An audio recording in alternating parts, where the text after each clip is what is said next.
తెలుగు రాష్ట్రాల్లో కలకలం రేపుతున్న ప్లాస్టిక్ బియ్యం అపోహ మాత్రమేనని, అలాంటి బియ్యం రాష్ట్రంలో ఎక్కడా లేవని ఆహార కల్తీ నియంత్రణ అధికారులు తేల్చి చెప్పారు.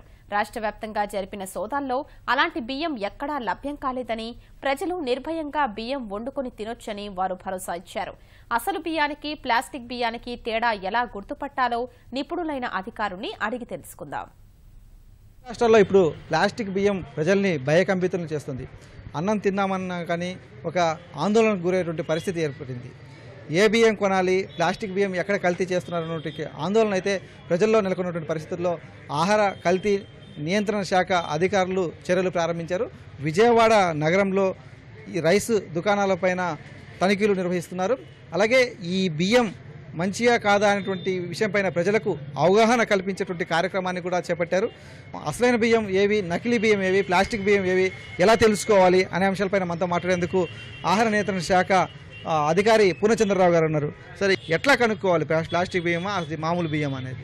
వాస్తవంగా గత నెల రోజుల నుంచి ప్లాస్టిక్ బియ్యం అనేది 2 రాష్ట్రాల్లో ఉన్నాయి, భయపడతా ఉన్నారు జనం. గత 2 వారాల నుంచి మేము ఐడెంటిఫై చేసింది, మేము చాలా షాపులు టెస్ట్ చేసాం, బియ్యం ఇన్స్పెక్ట్ చేయడం జరిగింది. ఎక్కడా కూడా మన ఆంధ్రప్రదేశ్ రాష్ట్రంలో ఎక్కడా ప్లాస్టిక్ రైస్ అనేది ఐడెంటిఫై కాలేదు, అవకాశం కూడా లేదు. టెక్నికల్గా కానీ రేటు రీత్యా కానీ, అంటే టెక్నిక్గా అంటే టెంపరేచర్ పరంగా ఇప్పుడు జనం అందరూ ఏం చెప్తున్నారంటే ఆ బియ్యంతో కలిసి ఉడకడం మూలాన ఉండల్లాగా ఎగురుతున్నాయి అని చెప్పి. అసలు rice boiling temperature, plastic boiling temperature రెండు ఒకటి కాదు. ఆ రెండు ఉడికినా కానీ రైస్తో కలవదు, ప్లాస్టిక్ రెండు కలిసి కలపడదు. ప్లస్ ఆ టెంపరేచర్ వెంటనే రైస్ ఆరిపోయినట్టుగా ప్లాస్టిక్ చల్లారదు. ప్రజలు సులువుగా చేసుకునే విధంగా ఈ చెక్కింగ్ ఒరిజినలా కాదని చెప్పి సులువుగా చేసుకునే విధంగా ఏం చేస్తే బాగుంటుంది, ఎలా కనుక్కోవచ్చు? మీ ద్వారా మేము ప్రజలకి తెలియజేసేది ఏంటంటే ఎవరూ భయపడాల్సిన అవసరం లేదు. బియ్యం గురించి, రైస్ గురించి ఎక్కడ ఐడెంటిఫై కాలేదు.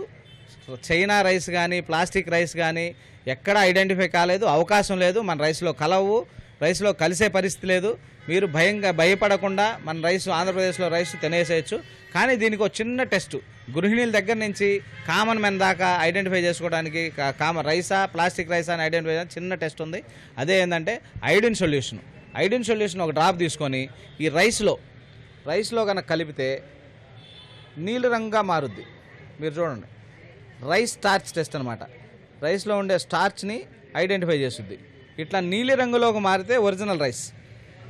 అదే కనుక ప్లాస్టిక్ ఉంటే, ఎక్కడన్నా ప్లాస్టిక్ రైస్ ఉంటే ఇక్కడ ప్లాస్టిక్ మీద వేసాం చూడండి, ఎక్కడా రియాక్షన్ ఉండదు. అయోడిన్ రియాక్షన్, ప్లాస్టిక్ మీద రియాక్షన్ ఉండదు.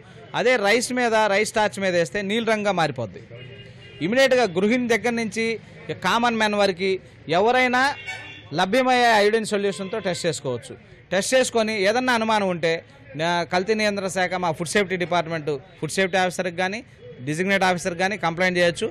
ఇప్పుడు ఈ టెస్ట్ చేసేందుకు కావాల్సినటువంటి ఈ లిక్విడ్ ఎక్కడ దొరుకుతుంది?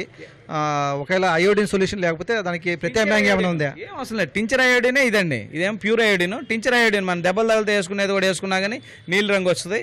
ఎవరైనా కామన్ అయోడిన్ సొల్యూషన్ ఎక్కడైనా దొరుకుద్దండి, మెడికల్ షాపుల్లో దొరుకుద్ది, ఎక్కడైనా కామన్గా దొరుకుద్ది. దొరకని రియేజెంట్ కాదు ఇది, పెద్ద కెమికల్ ఇదేవడం కాదు, కామన్ మ్యాన్ చేసుకోవచ్చు. ఎవరు భయపడాల్సిన అవసరం లేదు. చిన్న గ్రామంలో కూడా టించర్ అయోడిన్ దొరుకుద్ది, దాంతో టెస్ట్ చేసుకోవచ్చు. ఏం దొరికినా దొరకపోయినా. ఎవరు పబ్లిక్ ఏంటంటే మీ ద్వారా మేము మన ప్రజలకు తెలియజేసేది ఏంటంటే ఎవరు ప్యానిక్గా తయారవద్దు, రైస్ను గురించి భయపడాల్సిన పని లేదు.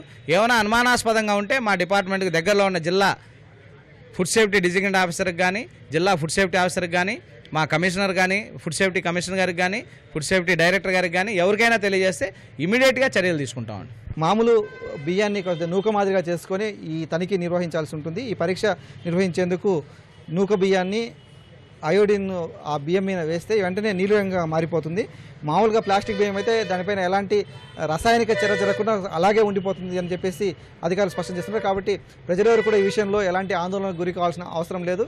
ఈ చిన్న పరీక్ష మీ ఇంట్లోనే నిర్వహించుకోవచ్చు. కాబట్టి ఒకవేళ అలాంటి ప్లాస్టిక్ బియ్యం ఏమైనా ఉన్నట్టుగా అనుమానం వచ్చినా, అలాంటి పరీక్షలో పాజిటివ్ రిపోర్టింగ్కి వస్తే కనుక తమకు సమాచారం అందించాలని చెప్పేసి ఆహార కల్తీ నియంత్రణ శాఖ అధికారులు చెప్తున్నారు. కెమెరామెన్ శేషుతో పూర్ణచంద్రశేఖర్, ఈటీవీ న్యూస్, విజయవాడ.